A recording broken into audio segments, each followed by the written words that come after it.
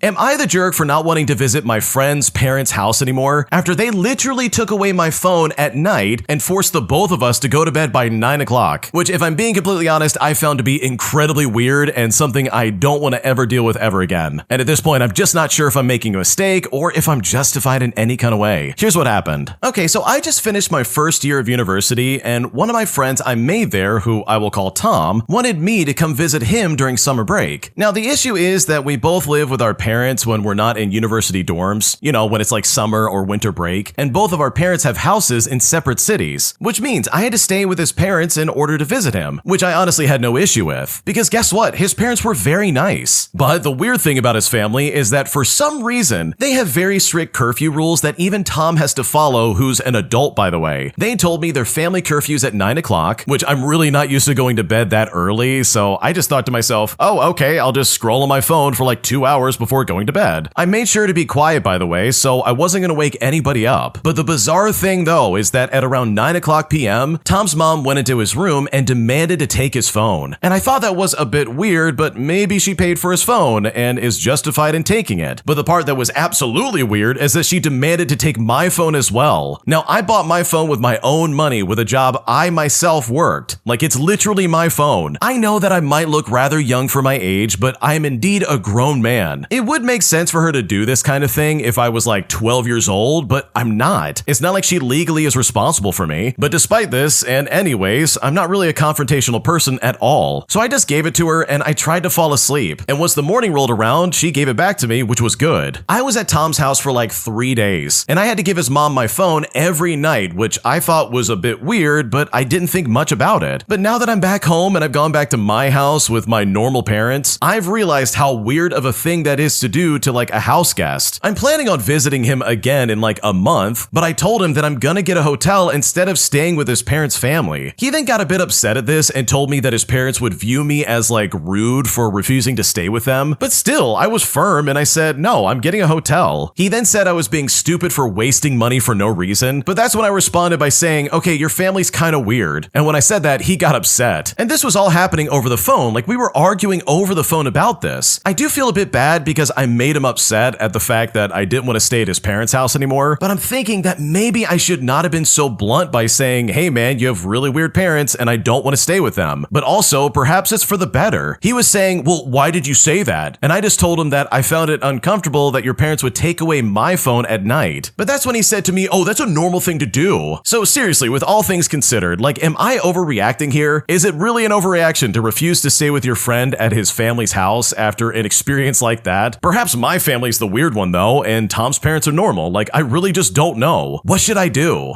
Okay, dude, this is weird behavior. Seriously, this makes no sense. The original poster went on to clarify that apparently Tom's family is super religious, and this is something they do at the end of every night, and there's really no negotiating with it. But it's like, holy crap, what are we talking about? I know plenty of people who grew up religious, and they didn't do anything even close to this. So for me, it's not even about like the religious aspect of like, oh no, you've got to go to sleep at 9. If anything, this is just them wanting to like exert control over their son and anybody who comes into their house. Like, that's probably the only reason they would say you're rude for not staying at their house. It all comes down to the fact that they can't control you if you go to a hotel. If you're at a hotel, they can't tell you what to do. They can't tell you to go to bed at 9 o'clock. Essentially, you're outside of their grip and they don't have any control over you. And that's the only reason they would be like, wow, you're wasting money. As they've even convinced their son that, yeah, you need to be over here with us. We're a family. Like, no, screw that crap. That is weird behavior. So personally, if I was in your shoes, I don't even think I would want to go over to that guy's house again. I would be like, dude, your family's weird for taking my phone at night. I'm never coming back. And if anything, if you want to visit me, come to my place. Like, at least you'll be treated like an adult when you're there, because what is happening here, dude? You're 19 years old and they're acting like you're a child? Like, I don't think so. So no, you're not overreacting, but seriously, I would question even going back, because this behavior is just super inappropriate and I would never want to put up with that. My entitled mother-in-law didn't want to quarantine and ended up giving my husband COVID. I need to vent. My mother-in-law fell sick with COVID last week. My husband, kids, and I were on vacation in a rental home. My mother-in-law and father-in-law were supposed to join us on Friday and take over the house for the next week. We were planning to go home on Saturday night. After testing positive, my mother-in-law called us and said she wouldn't be coming and that my sister-in-law would be coming instead. So we make arrangements with my sister-in-law and enjoy the rest of our stay. She would be coming on Monday, so the house would be empty on Sunday. On Friday night, after our kids went to bed, my mother-in-law called my husband to tell him she changed her mind and that she and my father-in-law were on their way and would be arriving in an hour. She didn't want the house to be empty over the weekend because that would be a waste of money, so she decided to come anyway. She was supposed to be quarantined until Monday. I had COVID 3 weeks ago. My kids, a 2-year-old and a 4-year-old, and my husband did not. Of course, we were not happy with her coming. We figured we couldn't ask my parents-in-law to leave, given the fact that strictly speaking, they were the ones renting the home for the weekend and the week to come. So we decided to cut our trip short and go home Saturday early in the morning. We demanded her to wear a mask in the house and to stay away from the kids. She was reluctant at first, and she absolutely did not stay away from the kids. And to say I was furious would be an understatement. We left the first thing in the morning. Well, my husband tested positive tonight. We are off work for 2 more weeks, and thanks to my irresponsible mother-in-law, my kids will probably get ill and the rest of our vacation will be ruined. And honestly, I could not be more angry. How selfish can you possibly be? You test positive for COVID, you're told, hey, quarantine and stay away from my family, only to then turn around and be like, we're coming anyways. Like, does she not care about the family members that they're going to be seeing? Obviously not, otherwise they would have stayed home and they would have worn a mask. And how do you disobey the parents' orders to say, hey, stay away from my kids? Do they want these kids to get sick and possibly actually get hurt? Like, what is wrong with these people? It's moments like this where you really need to stop and think about other people for once. It's incredibly inappropriate to just say, hey, I'm gonna go over to this house and get everybody sick, because that's exactly what they did. And you can almost guarantee that if the husband tested positive for COVID, those kids are surely gonna test positive as well. And that in and of itself is going to be miserable for everybody in that home, because when kids get sick, it is a tragedy. They can't shake it off and have an easy time like adults would most of the time. When a kid gets sick, they don't know how to communicate about it and are generally unable to just deal with it and function normally. So I really feel bad for this family. Hopefully those kids don't get COVID, and hopefully the husband's able to recover fast, and that it's just mild symptoms and nothing serious. It baffles me how people forget that COVID is still dangerous to some people. There's still some people out there that, regardless of vaccination status, can still get really sick from this. Hopefully that's not the case. Hopefully they're able to recover quickly, and next time you can bet for sure that this family will probably not want to have anything to do with these entitled in-laws who clearly only think about themselves. After 5 years, my girlfriend still hasn't gotten her life together, and honestly at this point, I feel trapped. How long can you be supportive of someone that just never figures it out and ultimately becomes a dependent? A little background. I'm a 36-year-old male, and I've been working in the arts for the last 10 years, first as a freelancer and then full-time for a successful artist. I met my girlfriend, who's 35 years old, 5 years ago on a job while I was still freelancing, and at the time she was too. She was working in Department X, but only as a side hustle, so she could eventually end up in Department Y. As lots of people in the arts know, freelancing and job insecurity is basically a way of life. So out of the gate, I figure she was just struggling in the same way I was, or any of my friends were. But ultimately, her situation was different. She had been dabbling in half a dozen other careers and jobs over the years, and none of them worked out. Between insecurities around her dyslexia and pain from chronic back issues, jobs were difficult, and she often gravitated towards those that require a lot of self-initiative and self-promotion. She's never given in to taking just any old job because she wanted to hold out for something she was passionate about, which has left her with no resume or real work experience to speak of. She's been able to do this because she's living at the home she grew up in with her sister. Her parents no longer live there, so she basically has no rent or bills to speak of. At first, I paid for a few things when she'd go a stretch without work, only for her back pain to take a turn for the worse, and I had to pay even more. I wanted to be there for her and allow her the chance to try this or that until she got on her feet with a career, but it just never seemed to happen. Since the pandemic, things have just gotten worse. She babysat for a few months, but her back pain took another turn for the worse, and she needed surgery. She can't figure out what exactly she wants to do, so she decided she needs a career counselor. This has led to months of supposed homework with no visible progress to speak of. She wasn't applying for jobs because she felt like she couldn't write a resume. After turning to a friend to help her, it still took a couple of weeks just to get a resume done. Then she chooses jobs that obviously require a substantial background that she just doesn't have. She spends her day busying herself with house chores, mostly as a way, in her view, to contribute since she doesn't pay for things, as well as doing physical therapy, medications, and this career guidance homework. I just feel like I've been carrying her as a supportive and understanding partner for a long time now. If I worked in finances and made 6 figures annually, then maybe I wouldn't care. There are plenty of couples and relationships where only one partner works, but I make an average salary in one of the most expensive cities in the United States, and I have no idea how we would ultimately pay for a wedding, buy a home, raise kids, only with 2 incomes. And while I have a well-paying, stable job right now, it's working on staff for an artist. If I ever wanted to leave this job to pursue my own work or another job, God knows I wouldn't be making enough. It leaves me feeling trapped, and when I stop to think about how much time I've lost, I spiral into depression. Part of me feels like I should just leave, but at the same time, I love her and want to see her figure it out, but I don't think she ever will. What should I do? I think first and foremost, you gotta understand that you are not trapped. You still have so much time to figure things out. She has a steady place to live, and there are other people that can support her. So honestly, if you did walk away for whatever reason, even though that's not what I'm saying you should do, she would not be without help. I think honestly, you just need to change your mindset here. If you're genuinely unhappy in this relationship, then that's one thing. But if you feel lost and if you feel depressed and you feel like you've lost so much time, then I think you need to really reflect on how much you do love your girlfriend. You have been there for her through thick and thin for 5 years, all trying to help her get her life together. And you obviously care for each other, otherwise this this would not have worked even for 6 months. 5 years is a long time, and I honestly don't think you've lost anything by trying. You took a risk that not a lot of people would want to do. You took a risky career path in the efforts to try and make something that you enjoy, which in my opinion is way better than sitting behind a desk all day. So good for you in that regards. And yeah, you're right, freelance work is really scary and really hard. You never know when your next paycheck's gonna come in, and it can be incredibly stressful. But at least you're trying to live your dreams, both of you. And yeah, it doesn't sound like your girlfriend has things figured out, but sometimes starting from the ground up and figuring out what you do have will hopefully help you set things up for the future. I think you really do need to have an honest conversation with your partner and try to figure out overall what you both want out of this relationship, because it seems like you got two options. You can either have a partner in this or a dependent. And I think honestly, from what you've described, you want a partner in life and not someone you're just gonna have to babysit and pay for stuff for the rest of your life. So I wish you the best of luck, and I hope things work out for you. I feel like a consolation prize to my boyfriend, and I'm not sure if I'm overreacting. My boyfriend is 26 years old and I'm 24, and we have been dating for 7 months. For the most part, things have been going well. I really love him. He's patient and kind with me, even when I feel like I don't deserve it. His best friend is a lesbian in her late 20s that lives 6 hours away. They met in college and are into a lot of the same things. I know if she was straight, they would be dating. And if it was just left at that, I'd be okay with it. The problem is that my boyfriend won't stop talking about her in concerning ways. Since the first couple of months I started dating him, he's told me multiple times how hot and attractive he finds her, asking me not to fall in love with her when I meet her, half jokingly, and how he's always wanted to spend some quality time with her, if you know what I mean. To add to the above, he also wears a bracelet she gave him 24/7. Most recently, and what has really been the final straw for me, was that he told me that when he's staying at her place or they share a hotel room, she walks around very indecent without a care in the world. He told me this as if to say, well, isn't it so cool that she trusts me so much? Almost implying that I should be okay with this. But I don't find it cool, and I'm progressively getting more uncomfortable with their relationship. She is perfect for him in every way, from their shared interests all the way to her being incredibly attractive. They just mesh really well. They'll travel to see shows together, go to festivals, and he'll stay at her place when he visits her city. Meanwhile, I'm just lame, okay looking, even though he compliments me all the time. I don't look anything like her or nearly as good as her, and I'm not into his music and partying lifestyle. I honestly feel ridiculous for being worried about a lesbian who lives 6 hours away and has a girlfriend at that. I've also never met her, and I know it's really not her fault, though I do find it really weird that she'll just casually be very indecent around him in such a casual, forward manner. I'm thankful she lives far away too, because I would definitely feel like a third wheel if she lived in our city. I feel like he really loves her, but is settling for me because I will spend quality time with him. But I also feel like I'm being the crazy, controlling girlfriend, being overly upset about this. Am I being unreasonable for questioning our relationship? What should I do? I think there's quite a few red flags in here that I would definitely be concerned about, especially with how much and how often he's saying how attractive he finds his friend. Like, that's incredibly disrespectful towards you. Not to mention the fact that she is obviously and flagrantly indecent around him, and that he's completely okay with this. Like, that seems super sketchy to me. I honestly don't think you're being the crazy, stereotypical, controlling girlfriend. I think if anything, you really should be worried about your boyfriend and his boundaries. Why would he allow such weird situations to occur in his life at your detriment? And yeah, you're not there, but the fact that your boyfriend is so willingly okay with his best friend being incredibly indecent, if you know what I mean, just seems like a really big red flag to me. I would sit down with your boyfriend and have a serious conversation with him and say, hey, you are making me very uncomfortable with the way you're talking about your best friend. And I would explain to him entirely how you feel in this regard. It seems like in many ways he's being very manipulative, especially by stating like, oh, it's so cool she trusts me to be super indecent around me. Like, that's really manipulative in my opinion, and he's looking for validation of some kind. That's my take at least. So yeah, I would take a very serious look at your relationship with your boyfriend, because I don't think you're being crazy for being concerned about this situation at all. Because if I was in your shoes, I'd be concerned about the same thing as well. My boyfriend's family loves his ex-girlfriend, and they have a really close relationship with her, and honestly, I don't know what to do about it. I have been dating my boyfriend for a year now. Quick recap on our relationship. We work together, and for several months, our relationship was more of a situationship. I have never met his parents or anyone from his family, and he has never met mine. This didn't really bother me until now. I found out recently that his ex-girlfriend, whom he dated for 9 years, is still very close with his parents. She goes to brunch with his mom frequently and have heart-to-heart conversations with his dad. She is also very close with his siblings. It is important to point out that the ex-girlfriend lived with them for some time. The family took her in when they were in high school. I also found out in passing conversation with my boyfriend that the ex-girlfriend is going through a breakup right now, and his mom told him to reach out to her because she is really sad apparently. I was aware of the existence of this ex-girlfriend and that she lived with him and his family, but I didn't realize that she was still very close with his family. Yesterday, I went into a deep anxiety spiral and I ended up stalking this ex-girlfriend on Instagram. She frequently comes over to his parents' house and the mom comments on her posts a lot. I also found out that she lives less than 3 miles away from him and they go to the same gym. I told him how this makes me very uncomfortable, but he assured me that he won't reach out to her. I have no reason not to trust him, but at the same time, it seems that she is so embedded in their lives and it makes me so insecure that his parents love her. So basically, I need advice. I am a very anxious person in general, and this situation is pushing me off the edge. I really like him, but I don't love him yet. I am imagining our future together, and if we do end up being a lot more serious or potentially endgame, I don't think I can handle the closeness of the ex-girlfriend and his parents. I am too insecure and sensitive for this. I am not sure if this is petty, but I thought of breaking up with him over this. He obviously did not do anything wrong, but I really don't want to get hurt. This is honestly just a little too much for me. What should I do? Well, I don't think you should break up with your boyfriend just because of an ex-girlfriend. They dated for 9 years, and she lived with his parents. How are you so surprised that they're so close? They probably view her as a daughter at this point. Even if they broke things off between the two of them, I think you really need to hold on to the fact that your boyfriend has made it very clear that you are his girlfriend, and that this ex-girlfriend is exactly that, an ex-girlfriend. Your anxiety is getting in the way of a good thing. Your boyfriend obviously loves you and has told you straight up, no, I'm not going to message my ex-girlfriend, even if she's sad. Also, you've been dating this person for a full year and you still can't say that you love him? I think you really need to take a deep look at this relationship and see if this is something that you even want in the first place. It seems like the only problem here is the fact that he has an ex-girlfriend who's just really close with the family. It's not like she's made any moves on him that you've made any mention of, and it's not like they've made any negative comments about you at all. It just seems like they're very close with a woman who, yes, they lived with for a very long time. You also have to remember that he spent the formative years of his life dating this girl, from 16 years old all the way up until 5 years ago, as the original poster puts it. So I really wouldn't get bent out of shape because you're kind of the odd man sitting out. He chose you. You've got to remember that. He wants to date you. He loves you, even if you don't feel the same way. So I don't think you should give up on your relationship all because this ex-girlfriend is still involved in their life, when in fact those parents and his siblings probably see her as a sibling or a daughter in their eyes. And that's fine as long as it stays in that regard. And I think this would only be a problem if this ex-girlfriend tries to make a move at your boyfriend. Then I would be upset. But until then, I think you're just being way too hard on yourself and you're letting your anxiety ruin your relationship. Should I send a text to my ex after having no communication for 3 years? I dated this girl in high school for my junior and senior year. It was a pretty good relationship overall, and I think we both enjoyed being with each other. As a disclaimer, we still fought and we were off and on every now and again, but not very often. And this doesn't seem to me to be uncommon when dating that young. In any case, towards the end of my senior year, we had more issues than previously, and it could have been the fact that I was leaving 11 hours away to a college, and she was going to stay in high school for another year. But I knew she was seriously considering the college I was going to, however, and I knew that it wouldn't have been her choice had she chosen to follow me, which was a point of contention for me. So we had a lot of issues leading up to the ending of that year, and eventually broke up. We kept talking for about another month after I graduated, but we couldn't work through our issues from the relationship and try to be friends. So the last thing I remember her telling me was, "I'm done." Those words have stuck with me for such a long time, and it hurts even now to write this 3 years after the fact. When I got to college, my older brother, who already went to the same college, introduced me to fraternity life, and it was exactly as you'd expect it. So it was easy to forget about her, and I thought I'd moved on. I kept trying to date other girls, and thoughts of her never really did come into my head, but the dating never worked out, and not one moved on into the relationship stage, so I've stayed single since her. I've heard through mutual friends that she moved on and was dating someone new 3 months after she broke up with me. Not to be the one that cast the first stone, but just to show the difference between her situation and mine. So fast forward to more recently when I started to really have to focus on my mechanical engineering degree, meaning studying a lot more and just generally being more alone. That's when I started to think about her again, just about reaching out or something, with her being someone that I gave a substantial amount of my formative years to. Truthfully, I don't know what the purpose of doing so would be, however. I don't know if it is me trying to rekindle anything or to just try and be friends again, but just thinking about reaching out. Then about a week ago, completely out of the blue, while working, someone close to me texted me saying I should reach out to her. I had never mentioned to anybody about wanting to talk to her, and I had not talked to this person who just texted me about my previous girlfriend in years. So to say that it shocked me when I received this text message would be an understatement. The friend that texted me out of the blue said that he just woke up that day and felt that he should tell me to specifically talk to her. Since then, all I have actually done is follow her on social media, and she hasn't followed me back. I was hoping that if she didn't, it would give me some solace, but it just seems to be too much of a coincidence for me to leave this at that, especially with someone very close to me telling me I should talk to her. And with the present living situation I find myself in, I don't think I'm that far from her. Maybe a 1 or 2 hour drive, which honestly makes the situation all the more coincidental. So what do you think? Should I send her a text message? What should I do? I think it's been 3 years, so I don't think there's really anything wrong with sending a text message to your ex. As long as you go into this with no expectation of anything happening and just sending a text to try and catch up, it could very well be okay. People can grow up very quickly over 3 years, so a lot of things probably have changed in both of your lives that would be worth catching up on. And while I highly doubt this will blossom into any kind of relationship that you can expect, I think at the bare minimum, this could be a way of getting back together and at least having some kind of friendship again. Because you said it best, you spent a lot of your formative years spending time with this woman, so it wouldn't hurt to at least try and reach out. My boyfriend dumped me, only to then threaten to install Tinder if I didn't come over and meet with him. I am a 28-year-old female and I got dumped by my ex-boyfriend who's 38 years old. I went no contact, yet he keeps reaching out to me. Why is my ex-boyfriend trying to call and contact me 11 days after he dumped me? I was the one to get dumped. It absolutely broke my heart and I cried almost every day. I went on no contact and blocked him everywhere. He tries to reach out to me via several different means. I always ignore his attempts, and I have never responded since the breakup. At first, he was angry and called me childish, that I even blocked him everywhere in the first place. He threatened to install Tinder if I didn't come over. A few days ago, I took my personal belongings from his place during his absence. I made sure he was not there, otherwise I would have been an absolute wreck. Ever since then, he keeps trying to reach out to me. Now, before anyone draws the wrong conclusion, I took my personal items only. I did not leave his apartment in a state of mess, and no, I did not wreck his apartment either. In all honesty, this guy probably already did install Tinder, and he's just not getting the response he wanted. He's literally doing this just so he can get a response. He's trying to dig at you to try and drag you back in. This is 100% manipulation. He's getting frustrated because he doesn't have anybody else he can toss around like he did to you, and so he's desperately trying to bring you back in and reel you back into his life. And trust me when I say this, you do not want that. This guy is a low-life piece of garbage. He is almost in his 40s and this is how he's acting? Absolutely disgusting. You can do so much better than this. And honestly, he dumped you. He can go ahead and install Tinder. Your best thing to do is to simply move on. There are so many better fish in the sea, it's not even funny. So getting away from someone who's gonna act like this at nearly 40 years old is probably for the better. My entitled parents are forcing me to change my daughter's name, and I could not be more upset. My entitled father called a couple of days ago and demanded that my daughter's name have my maiden name. For context, I'm ethnically Filipino, but I am a second-generation immigrant, as I immigrated when I was 6 years old. Filipino tradition is such that the child's middle name must be the mother's maiden name. For example, if my mother's maiden name was Smith, my middle name would be Smith. My daughter had just graduated high school, and my parents received a picture of her diploma. When they looked at the photo, they realized that I did not have their last name or maiden name on it, and they were very upset. Given that me and my husband are culturally American, but ethnically Filipino, my husband being half Filipino, we decided to give her a new name for her middle name and have her hold her father's last name. My entitled father complained and demanded that I change her name. I told them we are Americans and we live in America. Therefore, we will use what is culturally appropriate. He told me he does not care about the American way and that I am turning my back on the right way, which according to him is the Filipino way. My daughter is already 18 years old. I can't legally do anything regarding her name anymore. I had told him that, but he yelled and demanded that I must get it done. Not my daughter, but me. And I better do it or else. Personally, I have a myriad of reasons why I don't want my daughter to have my maiden name. A lot of issues including insurance as well as schooling, and even inheritance could also be on the line if she were to change her name. And even more importantly, she doesn't want a different name. My daughter outright said no, and both my husband and I agree with her. Later that night, she called them and told them, very nicely at that, stating quite plainly to them that she will in no way change her name. The only reason she would is if she gets married in the future. My entitled father threw an absolute fit on the phone, and she just ignored him and hung up. They haven't spoken to me since. I want to talk to my parents again, but if they're going to throw a fit over a name and continuously be upset, especially over a name they knew about,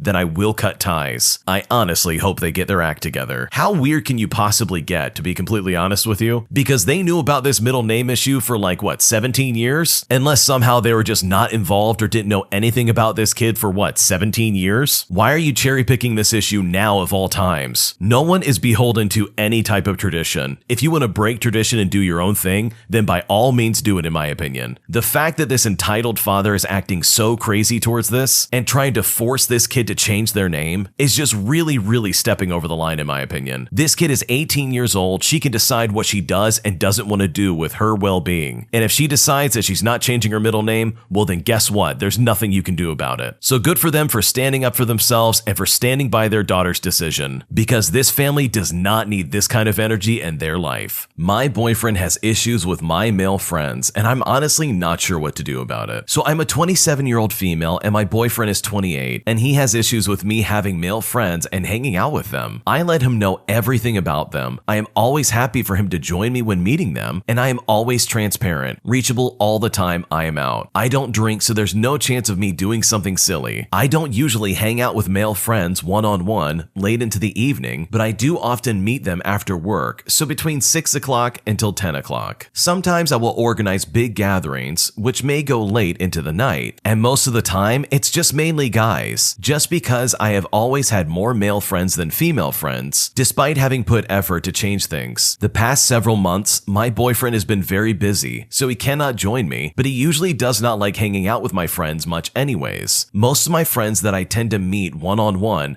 I have known for quite a long time, so we essentially respect each other and have each other's back. I won't hang out one-on-one with the new guys I have met unless it's for some kind of sporting event. So I'm kind of wondering, is this common among other men? I am a very extroverted person, and I would love to have more female friends, and usually when a male friend of mine gets a girlfriend, I tend to try and make that girl my friend as well. I am not sure what else I can do to make my boyfriend feel comfortable, and I am not sure why he has these issues with my male friends. I have asked him to explain, but he doesn't really say much besides, "If you are this type of girl, I don't think we can work out." I don't get what type of girl I am and why having male friends and hanging out with them in any way defines my value as a woman. What should I do? It sounds like your boyfriend is very insecure and he's being very toxic. If he really has such a problem with you spending time with these guy friends, then he would have the common decency of getting to know them and being there with you when you do hang out. From the sounds of it, you've invited him multiple times, but he just hasn't done the things necessary to make himself feel comfortable. In my opinion, I think men and women absolutely can be friends without there being any kind of ulterior motive. It's completely possible, and it is 100% something people do all the time. But for him to assume that, oh, because she's with male friends, that must mean she's cheating on me, is just really toxic on his part. It would be different if these guy friends were openly flirting with you, then I think it would be a problem, obviously, and you would definitely need to cut off those relationships. But if these are just normal platonic relationships, then there's nothing wrong with that. And I think your boyfriend needs to put a little bit more effort into trying to understand that instead of just having this mentality of, oh, she's going around behind my back, when clearly that is not the case. My boyfriend boyfriend doesn't think he should have to treat me kindly in our relationship, and honestly, I'm at a loss for words. I'm a 22-year-old female, and my boyfriend is also 22, and we have been dating for 8 years. Recently, we have been arguing a lot, and I decided to have a talk with him about how I've been feeling. He expressed to me that he is upset that we have not been intimate as much as we used to, and I told him it was due to how he treats me emotionally. I said I have a hard time feeling that attraction when he treats me so poorly.